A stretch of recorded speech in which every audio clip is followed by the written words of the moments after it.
देखिए कहाँ तक किए थे, उसके आगे करते हैं।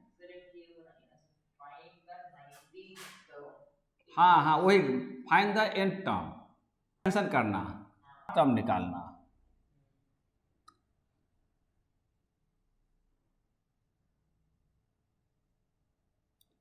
तो उसको कैसे निकालेंगे, तो बड़ा आसान सा चीज है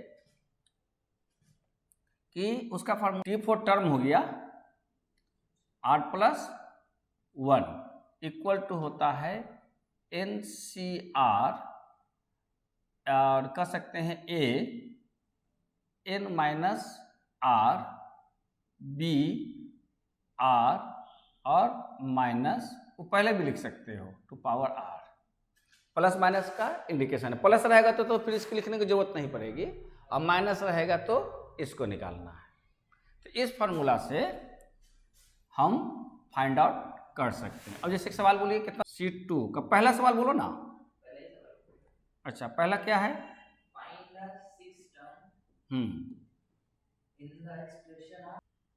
term in the expression of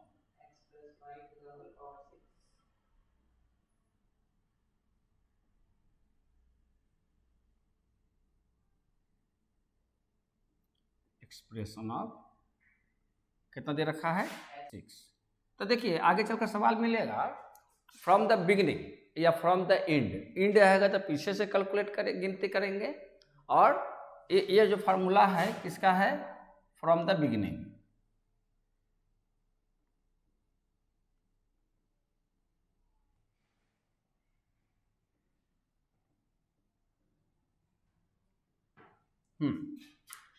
अब ये निकालना है 6, इसका 6 टर्म निकालना है, यानी टोटल इसमें 7 टर्म होगा।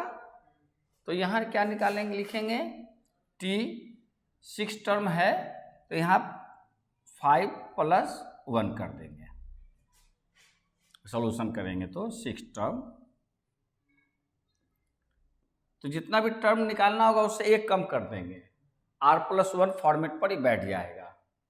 उसके बाद n कितना है हमारे पास 6, ठीक है, मन ये तो हो गया। और r यहां से लेंगे, r कितना हो गया 5, 6 से 5, और फिर क्या होगा x है, x पर पावर कितना हो जाएगा 5, और y पर पावर 5। और चूंकि प्लस में है तो ये वाला टर्म लिखने की जरूरत है नहीं है, माइनस के लिए केवल है। ये तो अपने पास प्लस में है, तो प्लस में है तो इसको हम कंसिडरेशन में नहीं रखेंगे। तो 6 से 5 का मतलब 661, यानी कि 6 से 5 मतलब 661, और ये x कितना हो जाएगा x to पावर 1 x/5, यही तो आंसर होगा। आई बात समझ में, ये किसके लिए होगा, जब ये माइनस होगा, अब प्लस होगा तो इसकी जरूरत नहीं पड़ेगी, लेकिन नॉर्मल ये हमारे पास एक्सप्रेशन होगा। कितना नंबर सवाल है, C2 ही का है ना।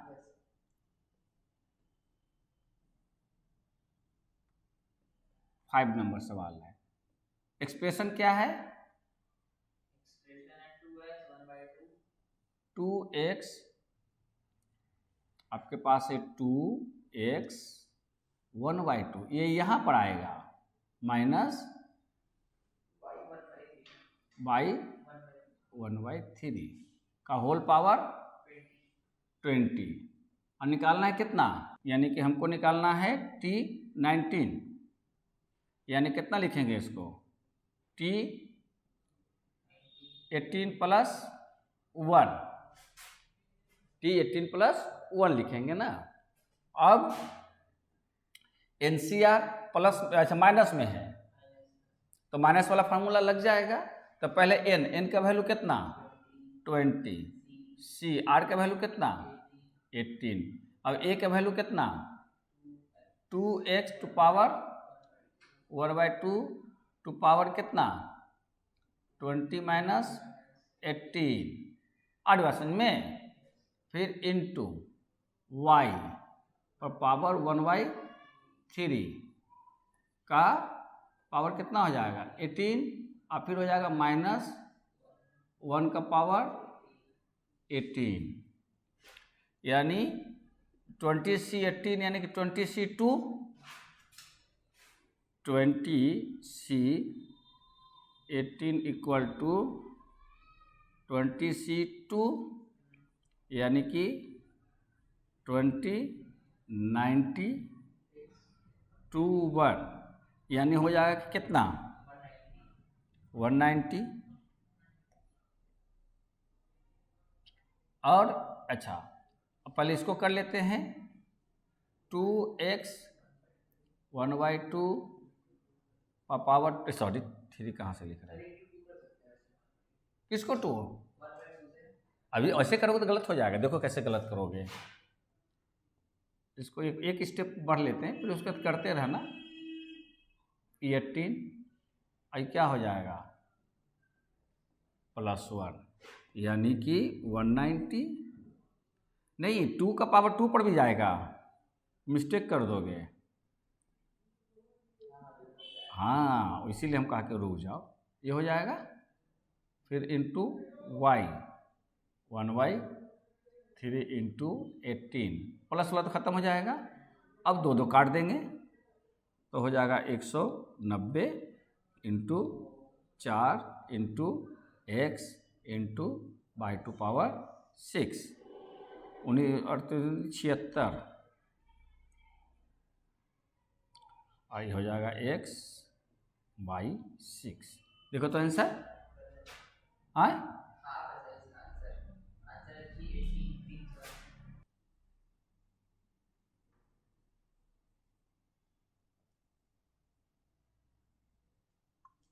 अच्छा अब मिडल टर्म,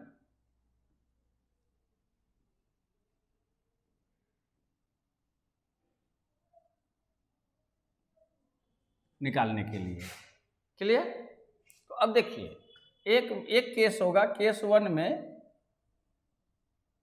आपका क्या होगा कि when n is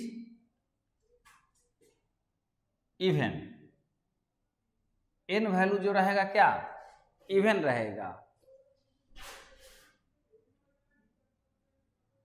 तो टोटल टर्म्स क्या होगा ओड हो जाएगा। क्यों?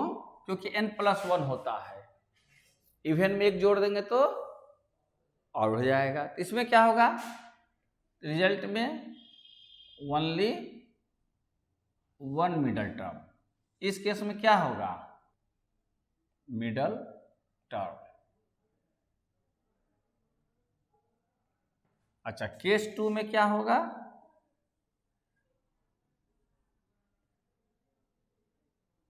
केस 1 में केस 2 में क्या होगा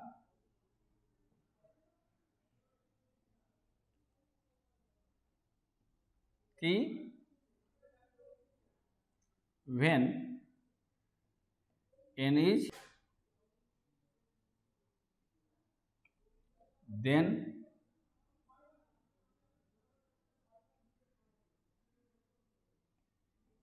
टोटल टर्म्स क्या हो जाएगा इवन। तो इसका रिजल्ट क्या आएगा 2, इस केस में आपको 2 मिडिल टर्म्स होंगे, बस यही समझने की चीज है, क्लियर। तो इसमें जितने होंगे उसमें कैसे निकालेंगे मिडिल टर्म्स, जैसे आपका ओड हो जाएंगे। अगर मान लेते हैं कि 4 पावर है तो टोटल कितना हो जाएगा 5, तो आप इसमें फॉर्मूला क्या लगा देंगे n/2 + 1, टर्म जो होगा वो मिडल टर्म हो जाएगा। जैसे 4 है तो 4 का आधा कितना आ जाएगा? 2, और 2 + 1 थर्ड टर्म हो जाएगा ना। 5 में करोगे तो 2 इधर बीच में एक बच जाएगा ना।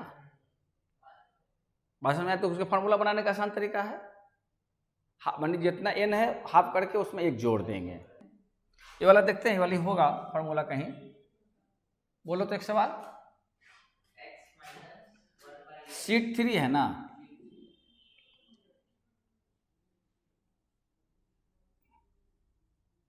शीट 3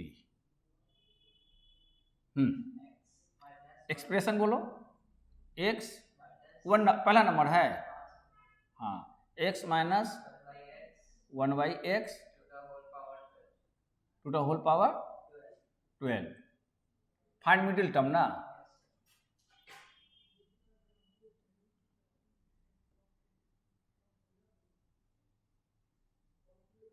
इसमें कितने मिडिल टर्म बनेंगे ये वाला एक्सप्रेशन में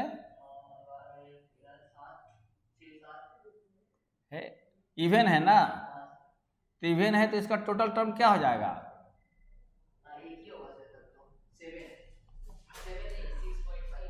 है ना। तो यहाँ पर इसको सॉल्यूशन में लिखते जाएंगे तो ये लिखा भी जाता है कुछ गिवन n = 12, यानी यहाँ पर लिख देंगे इवन नंबर हो गया। देयरफॉर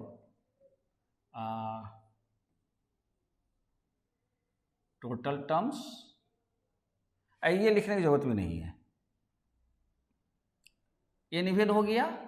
तो इवन होने का मतलब हम लोग क्या सीखे कि एक ही को निकलेगा कि टोटल टर्म 13 हो जाएगा। तो there will B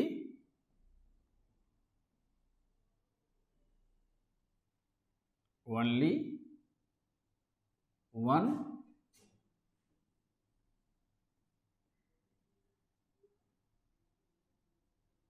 middle term. तो वो कौन सा हो जाएगा? डेट इज क्या हो जाएगा? n प्लस नहीं ny2 + 1 टर्म हो जाएगा ना। तो n कितना हो गया? 12/2 + 1 8 टर्म हो जाएगा, यानी कितना? 7 टर्म हो जाएगा ना। देयरफॉर अब बना देंगे T7, ये सब पर लिखने की स्टेटमेंट हो गई। अब T7 निकालना है तो T7 = क्या लिखेंगे? T6 + 1।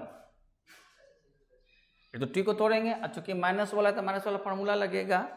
तो यानी कितना लिखेंगे? n का वैल्यू कितना है? 12 C6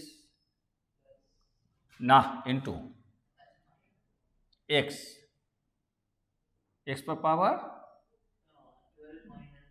-6 इंटू 1/x का पावर 6 इंटू -1/6। तो 12C6 का वैल्यू तोड़ना पड़ जाएगा। तो 12C6 को तोड़ेंगे,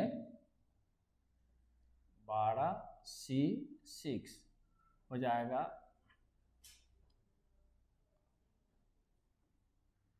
12, 11, 10, 9, 8, 7 और 6, 5, 4, 3, 2, 1। तो आपका 6 दूनी के 12 कैंसिल हो जाएगा, और 5 से 10 कैंसिल कर देते हैं, 4 से 8 कैंसिल कर देते हैं, और इससे 3 कैंसिल कर देते हैं, तो हो जाएगा 11 इंटू 2 इंटू 3 इंटू 2 इंटू 7, है ना। तो कितना हो जाएगा, 11 दूनी 22, 3 66, दूनी 7 दूनी 14, 3 42, 42 दूनी 84, 84 और 84, 84, 4 9 4 2 9 9 2 4 हो जाएगा ना, 9 2 4, और x पर पावर हो जाएगा 6, 1/, x टू पावर हो जाएगा 6, और ये +1 हो जाएगा ना, प्लस हो जाएगा। तो उस स्थिति में क्या होगा, मेरा ये अब ये कैंसिल हो गया। आंसर आपका 924 कितना है, हाँ। अच्छा, उसमें कौन सा टर्म पूछा है, वैल्यू नहीं पूछा, नहीं समझे।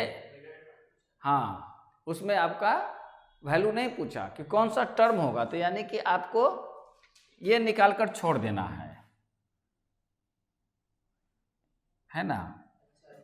तो 7 टर्म का वैल्यू कितना होगा, माने हाँ 7 टर्म जो है कितना होगा, तो फिर हम इसको आगे बढ़ाएंगे, नहीं तो उसको वहीं पर छोड़ दो। अब नीचे वाला सवाल में देखिए दिया होगा, और शीट 4 भी हो गया, दोनों इससे आप काम कर सकते हैं।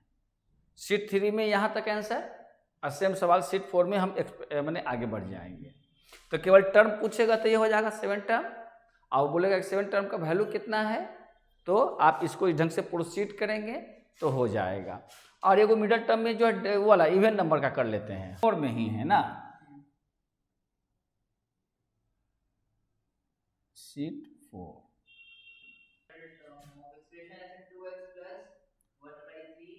2x प्लस 1/3 स्क्वायर, ये ना। अब इसका मिडल टर्म निकालना है,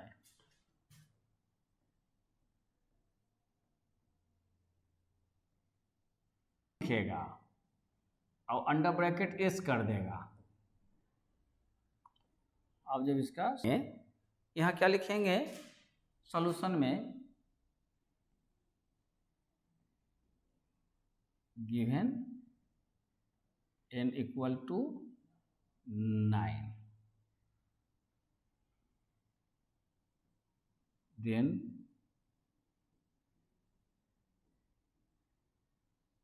टोटल टर्म्स हो जाएंगे 9 + 1 यानी कितने 10। तो लिखेंगे therefore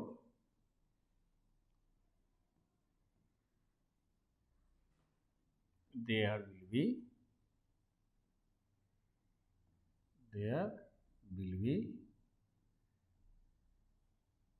2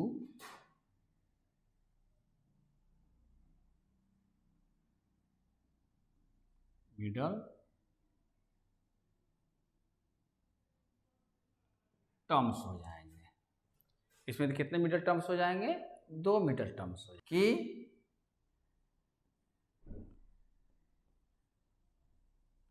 फर्स्ट मिडल आपके पास n + 1/2, ith भी लिख सकते हैं,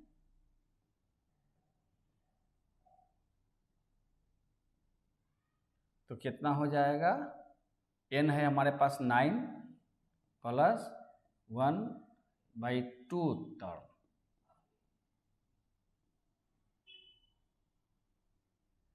equal to 5th term. 5th term हो जाएगा। अच्छा, उसमें वैल्यू भी पूछा है ना, तो अब क्या हो जाएगा, हाँ तो फर्स्ट मिडल टर्म हो गया, एंड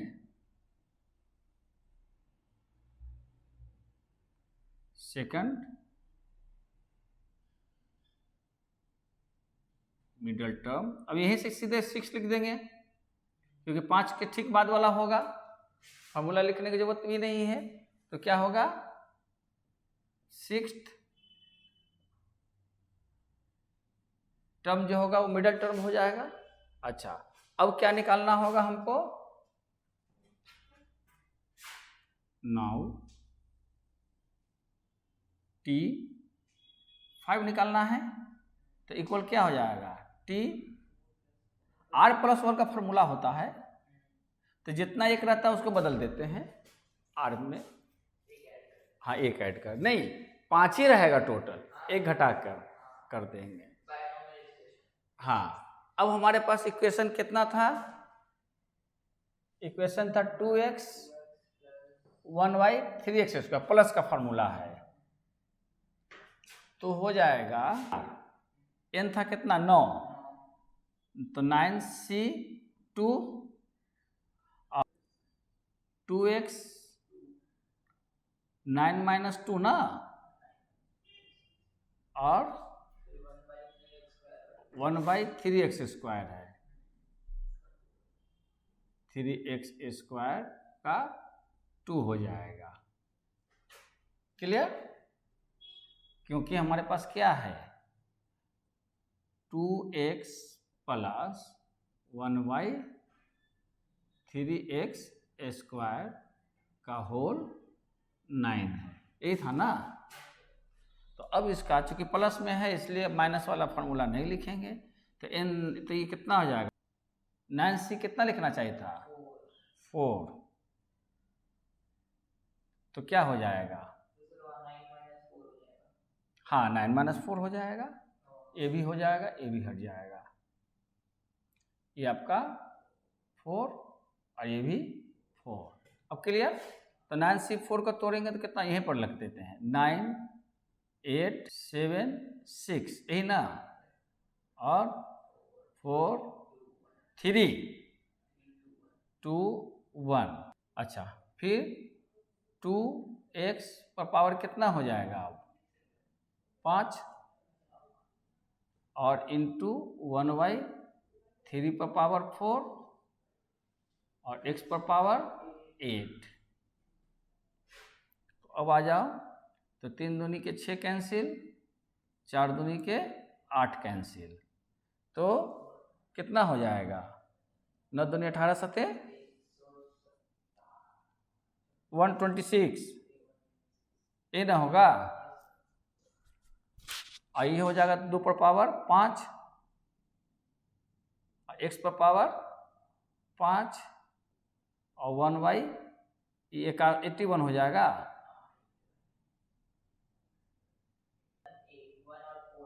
14 हो जाएगा। हाँ, अभी तो यहीं पर किए थे, ये 14 हो जाएगा और ये 9 हो जाएगा। तो अब कितना हो जाएगा 14 × 2 पर पावर 5, और देखिए ये हो जाएगा 1/9 और x 8 - 5, ये नीचे आ जाएगा। तो अब कितना हो जाएगा इसका वर्कआउट, 32 × 14,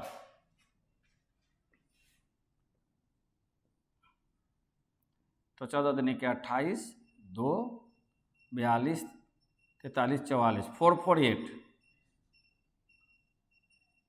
ये हो जाएगा 448/9 हो जाएगा, ये वाला 9 यहाँ आ जाएगा, और फिर उसके बाद x⁴ एक आंसर ये हो जाएगा, है ना। ये क्लियर हो गया, इसका तो फर्स्ट टर्म हो गया। अब हो जाता है सेकंड मिडल टर्म।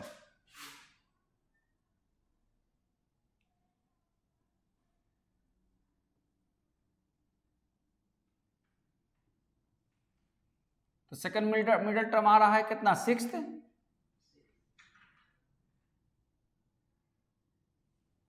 यहां लिख देंगे date is T6 = T5 5 plus 1।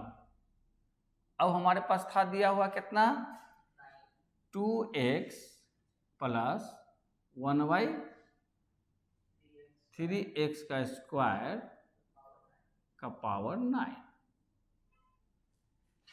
तो यानी कि कितना हो जाएगा NCR, तो 9C5 क्या हो जाएगा 2x 9 minus 5 into 1/3x square 5।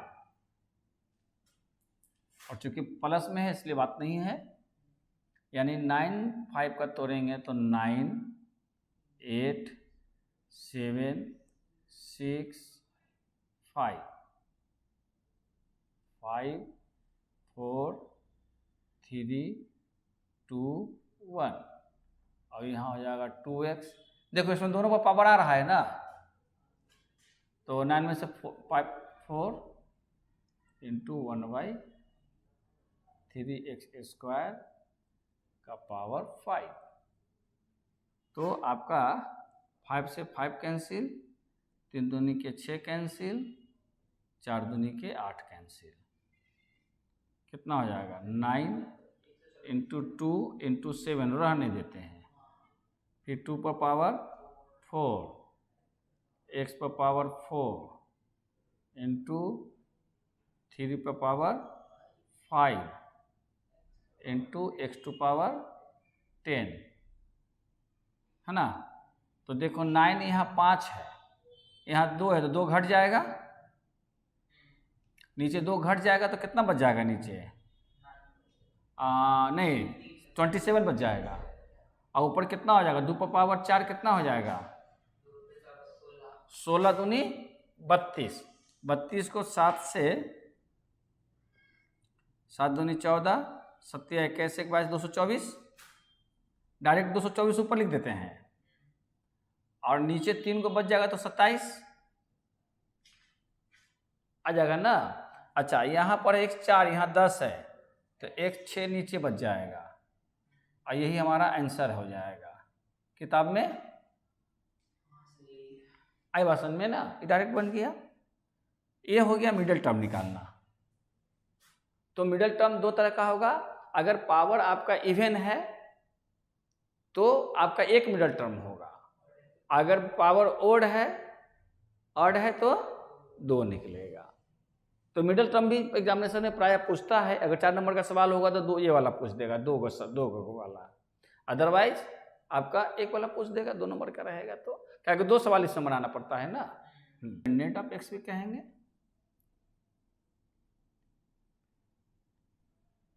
N dependent ये होगा ना इंडिपेंडेंट ऑफ एक्स या फ्री फ्रॉम एक्स। यानी ऐसा एक्सप्रेशन माने बायनोमियल एक्सप्रेशन का वो कौन सा एक्सप्रेशन होगा जिसमें कि एक्स नहीं होगा। जैसे अभी हम लोगों ने बनाया था, आया था खाली, चलो ठीक है। ये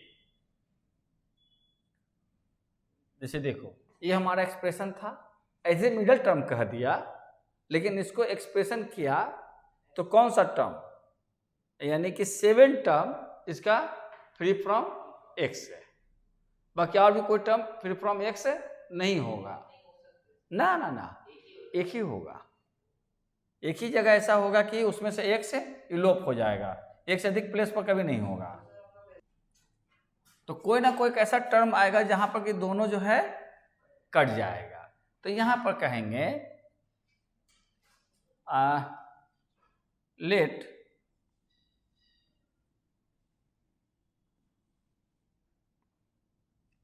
r+1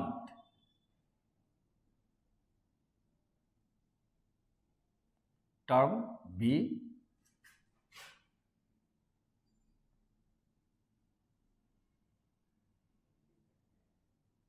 चूंकि जो नहीं मालूम होता उसको मान लेते हैं इंडिपेंडेंट ऑफ एक्स हो जाएगा। तो अब क्या लिखेंगे, टी आर प्लस 1 फार्मूला पर बैठा देंगे इक्वल टू एन। एन कितना है?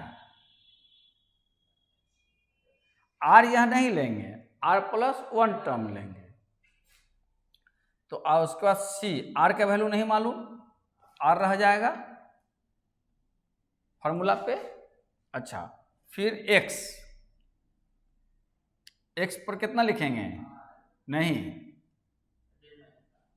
10 माइनस आर, और फिर 1/x का पावर आर। चूंकि प्लस में है तो माइनस का टर्म नहीं होगा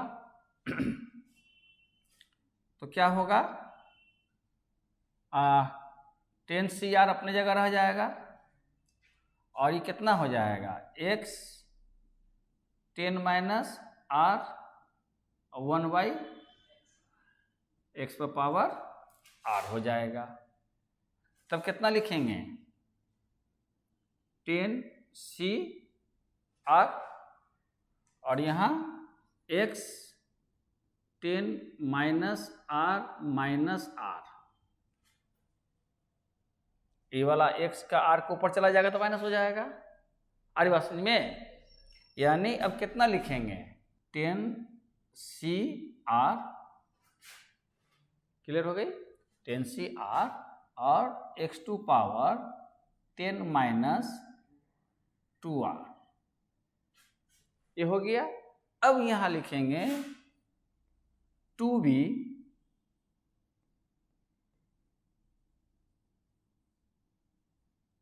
या फ्री फ्रॉम भी लिख सकते हो, 2b इंडिपेंडेंट ऑफ x। क्या लिखेंगे? x 10 minus 2r equal to x to power 0। क्योंकि 0 हो जाएगा तो क्या बदल जाएगा? 1 में, x कैंसिल हो गया। क्यों? समझ में ये आएगी कि हमको x को कैंसिल करना है। उसकी जरूरत नहीं है अभी, उसको फिर लेकर आएंगे, उसे फिर लेकर आएंगे। अब उसमें से एक पार्ट लेना है हमको, फ्री फ्रॉम किसको करना है? x को। अतः हम x के रिस्पेक्ट में x को लेंगे। तो अगर x पर पावर 0 हो जाएगा तो उसका वैल्यू कितना हो जाएगा? 1, यानी कि x लुप्त हो जाएगा। तो अतः ये पावर जो है 0 में कन्वर्ट हो जाएगा तो बात आ जाएगी। इसलिए इसके रिस्पेक्ट में x टू पावर 0 ले लेंगे। अगर कहता कि x टू पावर 5 होता तो यहाँ x पर पावर कितना लिखते हैं? 5 लिखते हैं। या तो इंडिपेंडेंट ऑफ x पूछेगा, या कौन सा एक्सप्रेशन ऐसा होगा जो x पर पावर 2 लेकर आएगा या x पर पावर 5 लेकर आएगा। तो जितना लेकर आएगा यहाँ पर उतना पावर कर देंगे, तो दोनों इक्वलेंट कर लेंगे, इक्वल कर लेंगे। तो देयरफॉर क्या लिखेंगे? 10 माइनस 2r इक्वल टू 0 और 10 इक्वल टू 2r, यानी कि r इक्वल टू 5। ये r का वैल्यू निकला तो 10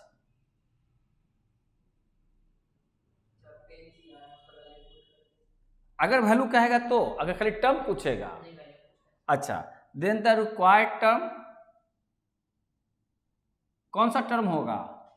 नहीं, हम लोग हाँ r+1 माने थे, यानी कि 6 टर्म।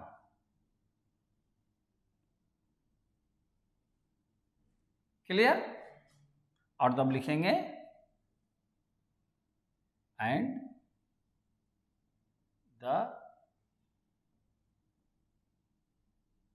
वैल्यू क्या हो जाएगा हमारे पास?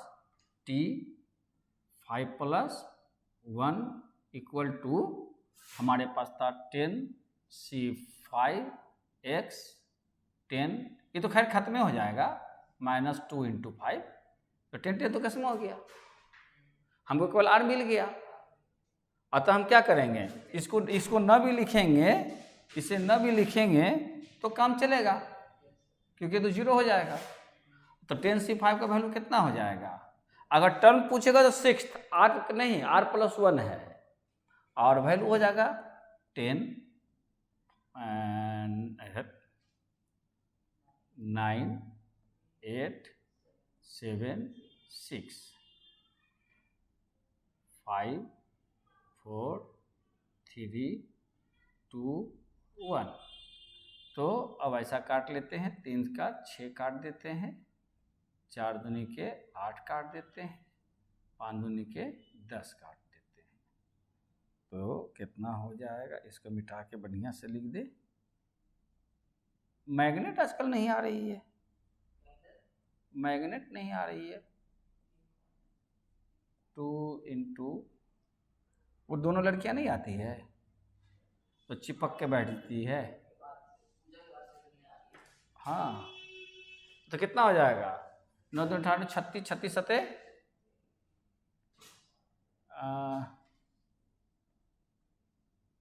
7 6 42 4 21 5 252 हो जाएगा। आंसर देखो तो यही है ना।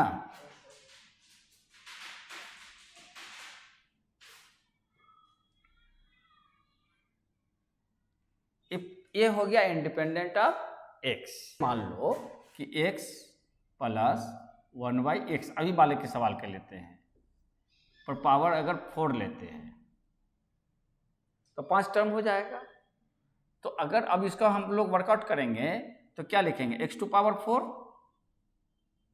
डायरेक्ट बनाते हैं तो फिर प्लस 4x3 और फिर क्या होगा 1/x होगा ना। फिर क्या बताते, 4 12 यानी 6, 2 टर्म होने के नाते ये तरीका बताए थे। अभी कितना हो जाएगा, x² 1/, इस पर पावर बढ़ता जाएगा ना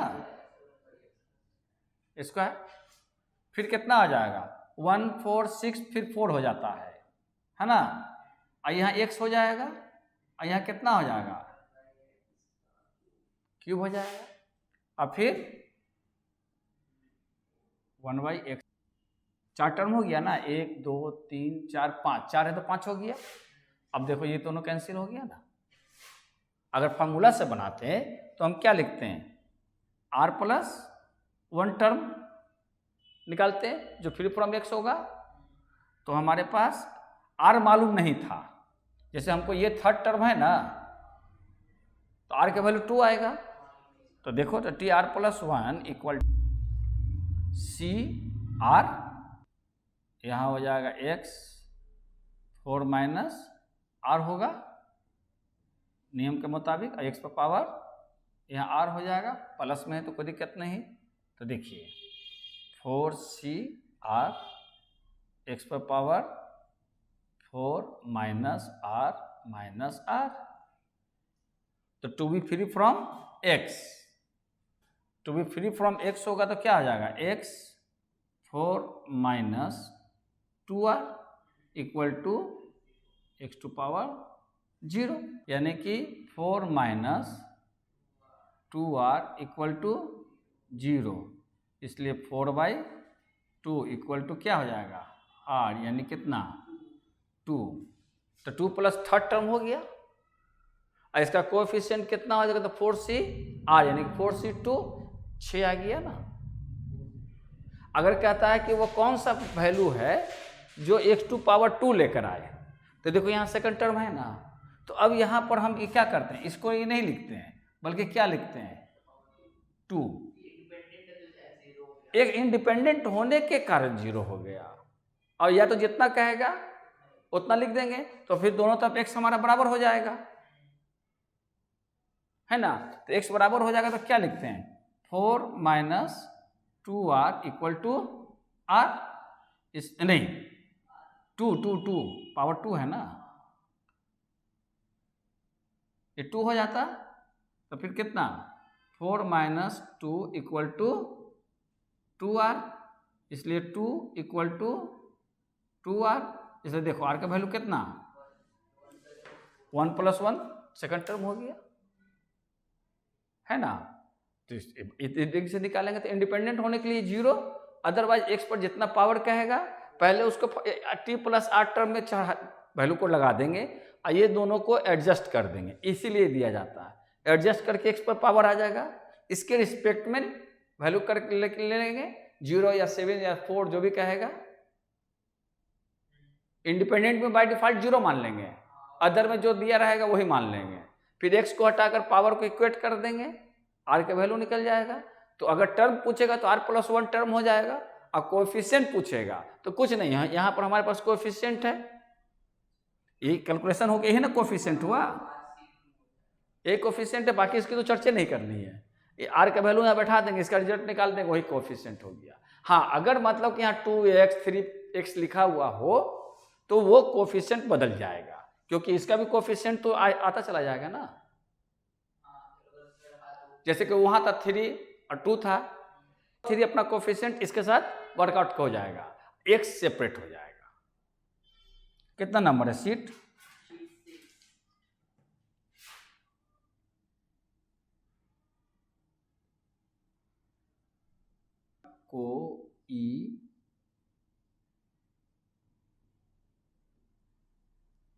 कोएफिशिएंट ऑफ x8। हाँ, तो वही तो बोल रहे थे कि 0 की जगह पर x8 पूछ दिया। हाँ, क्या है? प्लस x स्क्वायर टू का होल पावर 10 है, तो मतलब वही चीज हो गई। तो लेट करते हैं, तो क्या होगा? लेट r+1 टर्म कंसिस्टिंग भी लिखता है कि find the coefficient of the expression consisting x⁴। Clear? तो वो टर्म कौन सा है? r+1 टर्म है। तो क्या लिखेंगे?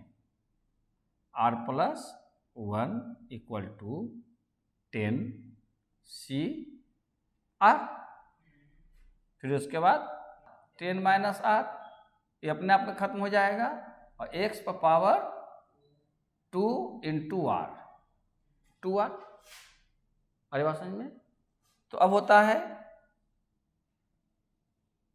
The term to be consisting x⁴ क्या हो जाएगा? x2r इक्वल टू x क्या हो जाएगा? 8, जो भी हम लोग बनाए थे, इसलिए क्या हो जाएगा? 2r इक्वल टू 8 और r इक्वल टू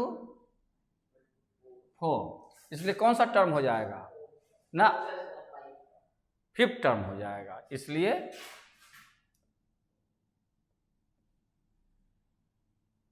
रिक्वायर्ड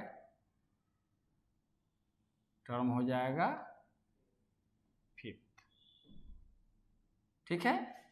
और कहेगा कोएफिशिएंट, इसका कोएफिशिएंट कहेगा। तो r का वैल्यू निकल गया, तो कोएफिशिएंट हमको कहाँ बैठाना होगा? 10 CR, यानी कितना लिखेंगे? 10 C5 C4, यानी हो जाएगा 10 9 8 7 4 3 2 और 1 है ना। 4 दूनी के 8 हो जाएगा, और 3 3 9 हो जाएगा, यानी 210।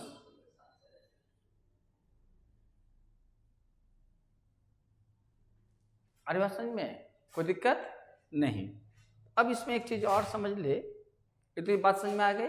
हम एक बता रहे थे बिगिनिंग और एंड, तो ये अगर मतलब कि फ्रॉम द बिगिनिंग से अगर आपको करना है, from the beginning plus minus, वो क्या होगा? r+1 टर्म जो एक्सपेंड होगा, तो आपका होगा NCR, ये जस के तस रह जाएगा। बाइनोमियल में बताए होंगे पास्कल ट्रायंगल में, देखे होंगे 1 6 1 4 6 4 1, ऐसे कुछ कुछ आता है ना। तो यहाँ क्या हो जाएगा? NCR। अगर एक्सप्रेशन हो जाएगा आपके पास a + b to power n निकालते हैं, तो क्या होगा, फ्रॉम द बिगिनिंग से आपको कहेगा कि एक 7 टर्म निकालिए। तो 7 टर्म निकालेंगे तो पहले उसको किसमें बदल देंगे, 6 + 1 में, तब ये फार्मूला पर बैठ जाएगा और उसके बाद इसको कर देंगे। तो फार्मूला जब लिखेंगे तो क्या लिखेंगे, NCR और A n-r और B r from the beginning. अच्छा, अगर रहता A - B to power n तो इसका जो है TR+1 टर्म हो जाता NCR A n-r और BR और साथ साथ -1r फ्रॉम द बिगिनिंग। अच्छा,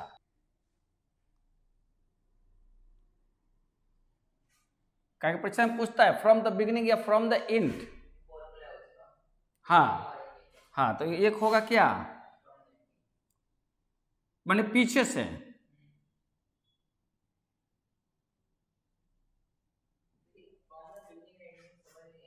बताते हैं। तो इसका जो निकलता, अगर A + B पर पावर n है, ठीक है, तो इसका फार्मूला होता TR+1 = NCR, इजस के तरह रह जाएगा। A पर पावर हो जाएगा R और B पर पावर हो जाएगा n-r, उल्टा हो जाएगा। अब क्या होगा और समझाते हैं।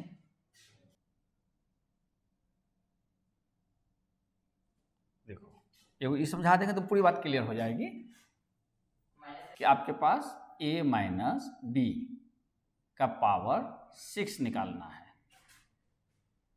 तो बाइनोम हम डायरेक्ट निकालते हैं हम लोग, नहीं हाँ, पहले एक्सप्रेशन निकाल लेते हैं, तब बिगिनिंग और एंडिंग समझा देंगे। अरे बात समझ में, तो पहले तो इसको तो हम एक्सप्रेस करेंगे ना नॉर्मल तरीका से, बाइनोमियल थ्योरम से। तो यहाँ क्या हो जाएगा, A6 फिर माइनस, फिर क्या होगा, 6 पहले होगा, 6 A5 B, फिर प्लस 6 × 5 = 30, 30 का 2 है तो 15, और क्या होगा A4 B², फिर माइनस 15 × 4 = 60, 20, ये कितना हो जाएगा 3, B3 ना। अच्छा, अब हो जाएगा 60, यानी फिर 15 हो जाएगा। तो 15 में अब क्या लिखेंगे, प्लस 15A² B4, फिर माइनस 6 ना हो जाएगा 6AB5 और प्लस B6। अब कहेगा कि from the beginning third term क्या होगा, तो क्या होगा थर्ड टर्म, ये होगा। क्लियर। तो अब हमको अगर बनाना होगा फ्रॉम द बिगिनिंग से थर्ड टर्म फार्मूला से,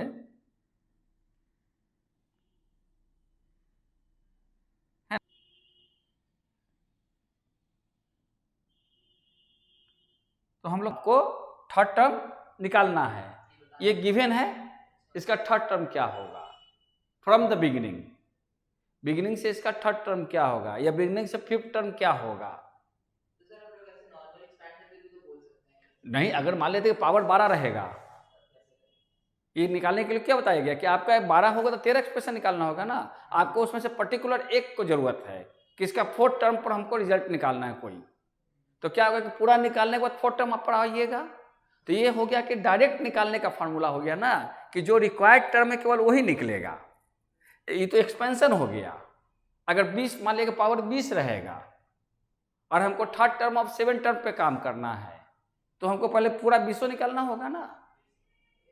इसलिए हमको एक पर्टिकुलर टर्म निकालना हो, शुरू से, आगे से या पीछे से, तो TR+1 फार्मूला लगाएंगे। बस समझ में आ रहे हैं ना। और टोटल टर्म निकालना हो तो एक्सपेंड कर देंगे। टोटल टर्म निकालना हो तो एक्सपेंड कर देंगे। तो यहाँ क्या लिखेंगे, टी थर्ड टर्म निकालना है T3, तो T3 इक्वल टू कितना लिखेंगे, T2 + 1, यानी कितना लिखेंगे 6 2 A 6 - 2 B2 पावर 2। तो देखो 6 2 का यानी कि 6 5 2 1 A4 B² इंटू तो 1 हो जाएगा, ये हो जाएगा 15 हो गया ना।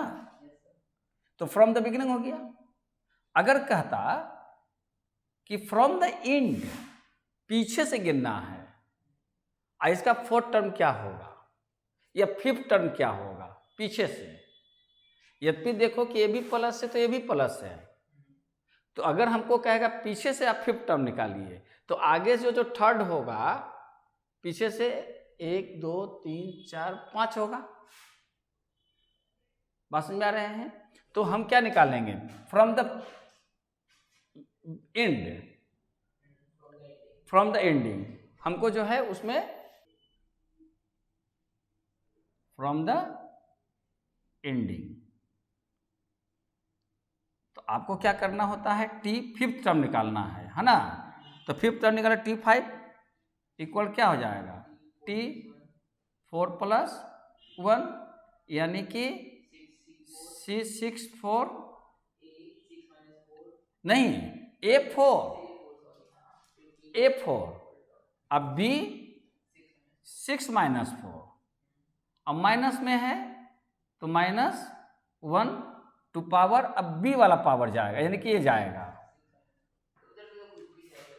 नहीं, अंतर पर जा सकता है। अब देखो 6C4 मतलब 6C2 यानी कि हो जाएगा 15 हो जाएगा ना, A4 B2 देखिए आया ना पीछे से। तो ये फार्मूला का बने रिवर्स कर जाता है, ए पर पावर बदल जाता है।